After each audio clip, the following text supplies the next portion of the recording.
Hi everyone, I am Lynsey Henry, and this is my first live event for the Stigma-Free Society. Now, I have a short disclaimer to go over with you before we get started. So, we all know we're going to be talking about the COVID and how it's impacting our lives. Some people are really enjoying staying home, while others are feeling miserable being inside, and everything in between. So, this is new territory for all of us. If at any time you feel like you might harm yourself or somebody else, know that you need to stop watching and call 911 so our amazing first responders can help you. I am also legally required to tell you that I'm not providing any type of psychological services, and this isn't intended to treat, diagnose, or cure any psychological struggles that you may be facing. I will be sure to honor your questions so that if necessary, you will better know when to seek help. So this live video is part of our Stigma-Free COVID Youth Wellness Toolkit. So you can check out our website at stigmafreetoolkit.com to access it. It is an educational resource for youth parents and educators to help youth maintain their mental well-being during COVID-19 and provide tools on how to do this from home. On the website, you will find activity ideas, downloadable resources, inspiring stories through videos, tips for having conversations about mental health, and much more. We're putting on these live events to interact with you and to provide more knowledge and strategies to help during this difficult time. So please feel free to ask any questions that you have in the comments tab, and I hope that I can address them for you. So as I said, I'm Lynsey Henry, and I work for the Surrey School District as a school counselor at the elementary school level. So that's kindergarten to grade 7. And previous to this, I was a teacher in Surrey School District, teaching kindergarten and grade 1. And prior to that, I was a substitute teacher, and I actually taught French to get my teaching contract. Prior to that, I also have worked in group homes for teenagers and youth. And I currently also work as a registered clinical counselor for Moving Forward Family Services and take some youth and teen clients on the side there. So I'm really excited to be part of this project. I've shared my own personal story on this Stigma-Free website. And you might ask me, well, how did you join this toolkit? I joined actually from an Instagram message on my Passionate Counselor Instagram. I like to share different things that I'm doing with my students, different resources and quotes. And I got a message from Stigma-Free Society. So I connected with Andrea and was really excited to get on board with this project because it's something that I'm really passionate about. You also might ask, well, why is this important? I think it's really important to normalize mental health so that youth don't feel alone. And by hearing different people's stories, from adults to teens to youth, celebrities even, it really all helps normalize mental health for our youth. Another thing you might say to me, well, how have you faced stigma? I really struggled in high school as a teenager with body image. And I actually was struggling with an eating disorder called bulimia, which is when you binge and purge foods. And it also involves some kind of restrictive eating. So that was a real struggle for me as a teenager. As a child, I was quite emotional as well. And I just really struggled. I didn't know what kind of coping strategies I could use or even what that meant. There wasn't really any school counselors around at that time either. So I was really having a tough time managing my emotions and crying and whatnot. So to me, stigma means judging someone because of the way they look, their disabilities, their mental health problems, things like that. So I really hope that you all can reach out with your questions for me here and let me know what you would like to hear. Another thing that I've kind of noticed while you're thinking your questions is personality-wise, how different COVID-19 is affecting our personality if we're an introvert or an extrovert. So I'm finding that extroverted people like myself, we really like to connect with others. And it's a bit of a struggle because we can't do that in person anymore right now. But the plus side is that we can connect through people through video chat. We can connect and call them on the phone. So that's a good way for extroverted personalities to kind of still maintain that sense of connection that really gives them energy. Whereas introverted people are people that kind of like to a little bit more quiet, and they like to recharge by being alone, maybe reading or doing other activities at home. And for them, this might even be kind of like a nice calm break, a good slowdown, a positive thing. So that's just some differences that I've noticed. Question here. How do you feel sharing? Any advice for young people? Well, for young people, I know it's a lot harder for you to want to share your stories.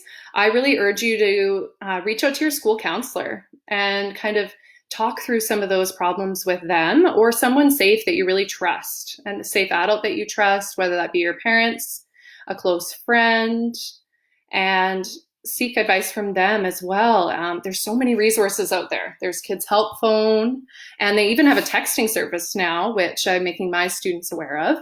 And it's you text connect to 6868, and that's a really great free service right now for youth to connect with support. So thank you for that question. I see I have another one here. How do you get someone who's introverted and shy to open up to you? Well, as a counselor, something that I do in my office, I have lots of different games. So I really enjoy, as an icebreaker with students, to start by playing a quick game and just getting to know them and their feeling vocabulary. So my favorite is called Feelings Jenga. And I write a bunch of feeling words on pieces of Jenga blocks, and we just play it how you would normally play Jenga. And that really kind of just, and I play as well and tell my story of how I felt that way one time. So if the feeling was anxious, then you tell about a time you felt anxious. Or if it was happy, you tell about a time you felt happy. And that's just a really good way to break the ice with youth, I find. So thank you for that question.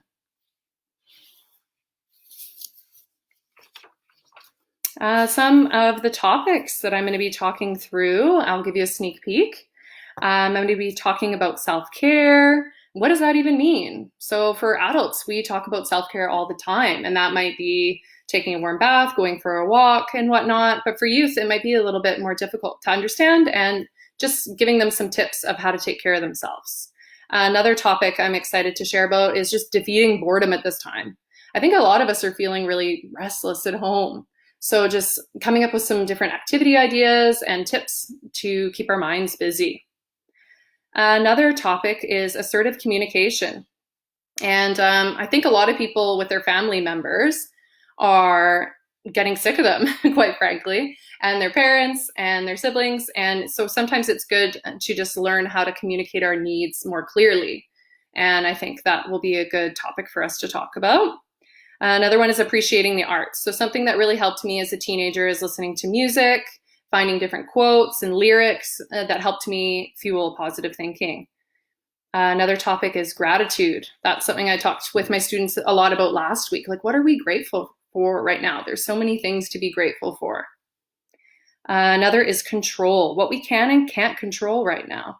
So we might feel like a little bit helpless right now, but that's okay. There is a lot of things that we can control, such as our attitude, our thoughts, and kind of what we're going to do to cope right now. So the last topic that I was thinking about is mindfulness. So mindfulness is a huge buzzword, and I want to talk a bit more about that and how we can just slow down and appreciate nature. I see I have a couple more questions here. What's my favorite section of the toolkit and why?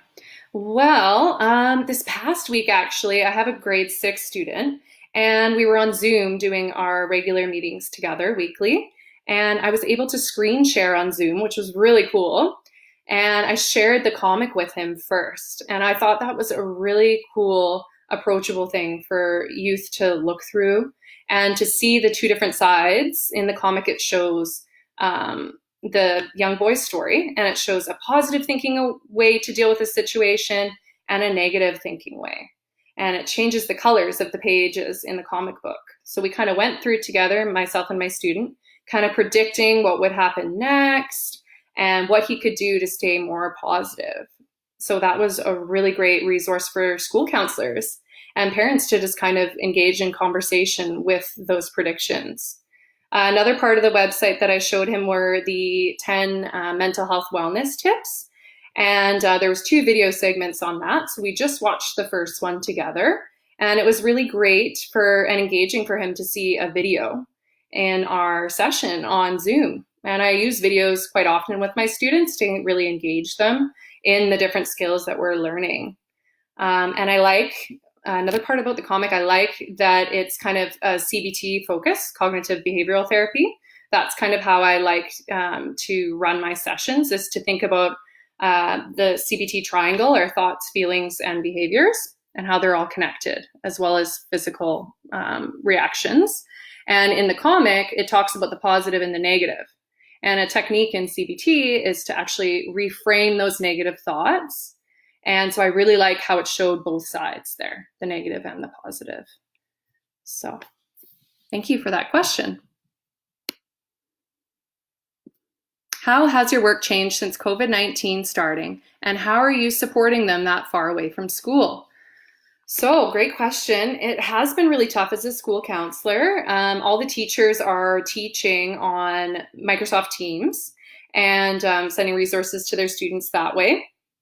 So myself as a school counselor, I basically started off by calling students on the phone and setting up different Zoom chat meetings along with the childcare worker at my school.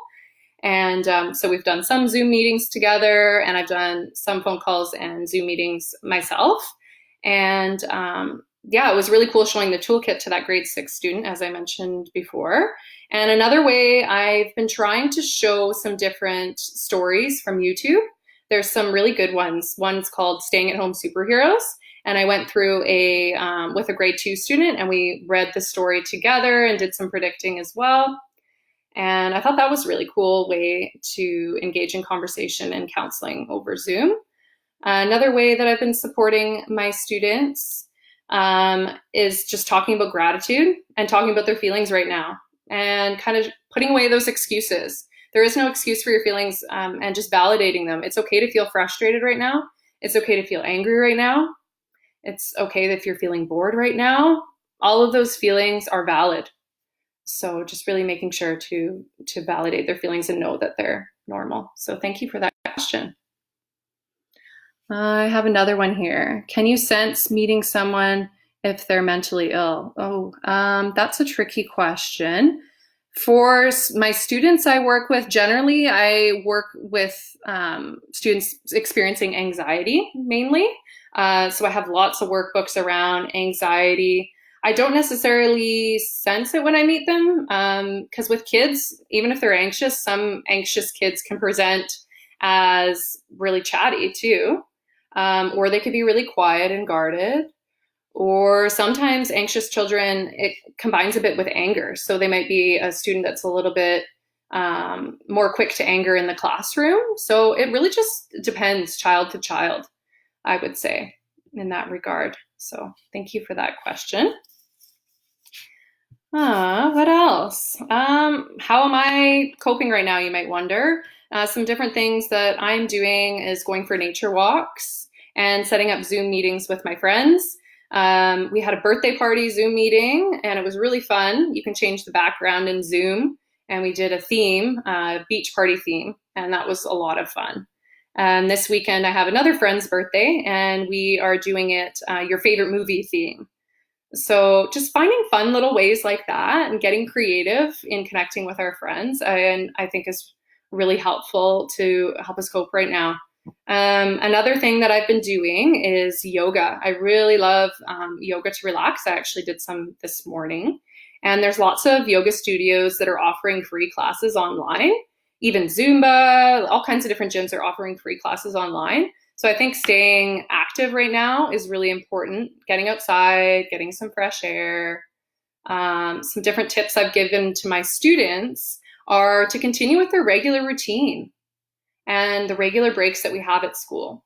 So for example, we usually have recess from 10:15 to 10:30 at my school. So I'm telling the kids at my school that I'm talking with, please still take those breaks. Take those breaks to get outside And if you have an assignment you're working on for class, some of the older kids do, take your laptop outside.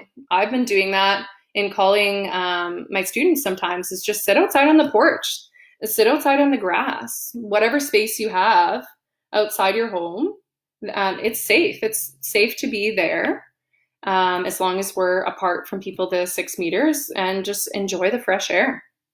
So that's a tip I've given my students, as well as our office space. So in my weekly meetings with my staff at my school, it's really important. We talked about our office spaces. So making sure that we're separating our office space that we're using at home from our personal relaxation space. So purposely, as you can see, my office is my living room and my dining table. And I use this space. I didn't want to use my bedroom, because in my bedroom, that's my calm space. That's where I go when I'm getting ready to sleep, when I'm getting ready to watch a TV show. That's my relaxation space. So it's really important to keep those two spaces different for both adults and our students that are doing their schoolwork. So that's another tip that I've given my students. Any words, another question here, any words to inspire other counselors to use the toolkit in their work?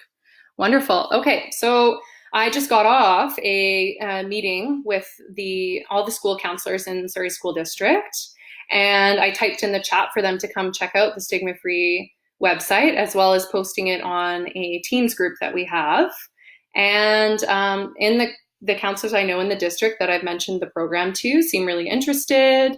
And how would I inspire them? I would say that there's so many great things. The activity generator is really cool.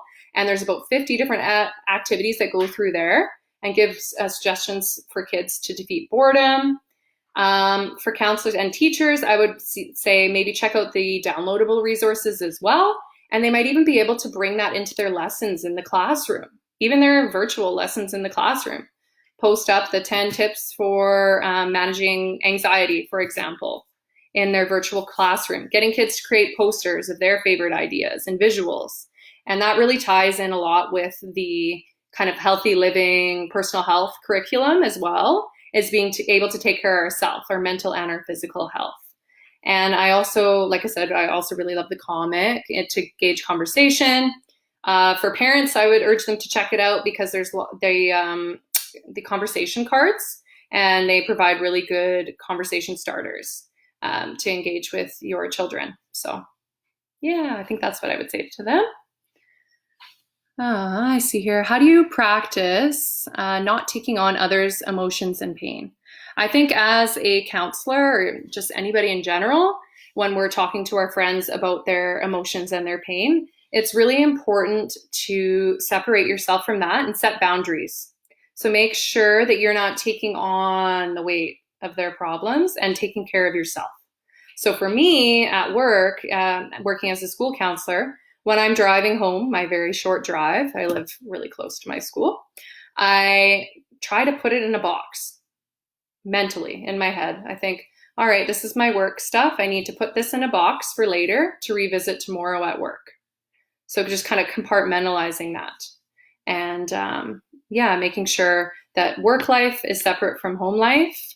And home life is for us to relax and take care of ourselves, have a nice hot bath if it's a stressful day, talk it through with your partner a little bit, but you don't want to overwhelm them. So just making sure you have somebody else, another professional, colleague, another mentor to talk through the workday sometimes is really helpful.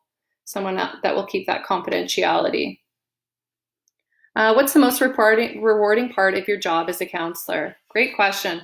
The most rewarding part to me is talking to the students I've worked with. I have a grade 7 student that I worked with last year that's now in high school, and she still follows me on my counselor Instagram page. And I get really excited knowing that I've really helped her. And I can tell through her words of appreciation to me, and even just the teachers, they appreciate me so much. Those words of affirmation that teachers and other professionals in the district give me really fuel my passion for this work. And just being able to email communicate with parents and hear how happy they are with me working with their students and what a great job I'm doing, how much they appreciate me sending a photograph of the different skills we've worked on and worksheets that we've worked on. And so yeah, I think that's the most rewarding part. It's just the kids' smiles. And when I walk through the hall, being like a celebrity, I'll walk through the hall and I'll have, oh gosh, I don't even know, 10 to 20 students be, hi, Miss Henry, hi, Miss Henry, hi, Miss Henry.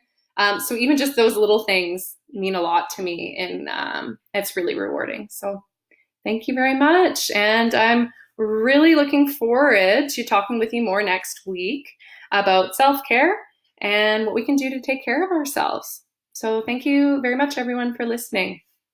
Have a good one. Take care.